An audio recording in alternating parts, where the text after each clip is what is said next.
तर नमस्कार मित्रांनो, हे दादा आलेत आपले आणि त्यांची गाडी असणार आहे ड्रीम युगा 110 cc साठी त्यांनी ही गाडी तयार केलेली आहे. चला मग आता आपण आपल्या कस्टमरांना भेटू. नमस्कार दादा. नमस्कार दादा. तुमचं नाव वगैरे सांगा पहिले. माझं नाव राहुल रुपराजी ठाकरे, तालुका कारवी, जिल्हा वर्धा इथून आलेलो आहे मी.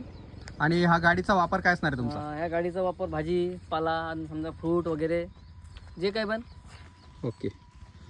तर मित्रांनो, त्यांचा व्यवसाय आहे भाजी व्यवसायासाठी. त्यांनी स्पेशल गाडी तयार करून घेतलेली आहे ड्रीम युगा गाडी. त्यांची बघू शकता तुम्ही. मी सगळं दाखवतो तुम्हाला. काटे ठेवण्यासाठी साईडला केलेलं आहे, फालके वगैरे उघडणार आहेत त्यांची. 110 cc ड्रीम युगा होंडाची गाडीसाठी त्यांनी तयार केलेली आहे आणि ही जाणार आहे आज आपली गाडी वर्धा येथे. तर चला मग तुम्हाला मी ती ट्रायल वगैरे दाखवतो.